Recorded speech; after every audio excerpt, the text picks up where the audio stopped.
ఇక్కడే కూర్చొని ఆయన తపస్సు చేస్తున్నారు. ఎట్లాగైతే పోతన గారు ఆయన కుగ్రామంలో కూర్చొని భాగవతం రాశారు. అది నలుదిశలా ఎలాగ వ్యాపించి ఎన్ని వందల సంవత్సరాలైనా పోతన భాగవతం అంత ప్రాచుర్యంలో ఉందో అలాగా వీరు ఒక మహర్షి.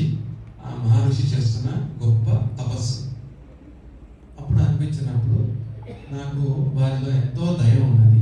మనం చేస్తున్నదంతా వ్యాపారము కాబట్టి మనం ఏదో ఒకటి చేయాలి అనుకోని నేను ఆ సంక్రాంతికి ముందర మా ఆఫీస్లో వాళ్ళకి చెప్పాను, మా హెచ్ఆర్ ప్రోగ్రాము, బాబు మా ఆఫీస్లో ఉన్న ప్రతి ఎంప్లాయీకి వాళ్ళ వాళ్ళ వైఫ్ అండ్ హస్బెండ్ కపుల్స్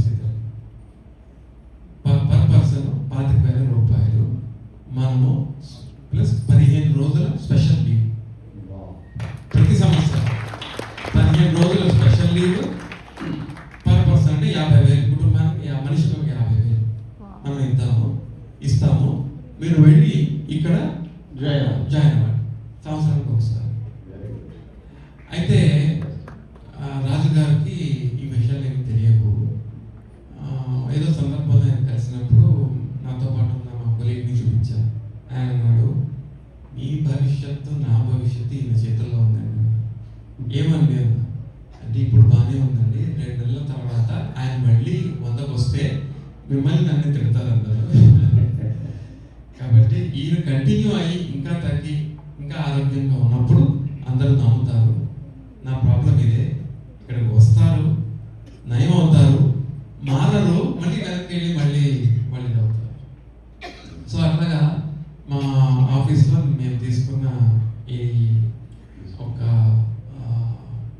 వాళ్ళకు బెనిఫిట్, ఆరోగ్యానికి బెనిఫిట్, అలా నా స్వార్థం కూడా ఉంది. వాళ్ళు ఆరోగ్యంగా ఉంటే నాకు లాభం, కంపెనీకి లాభం.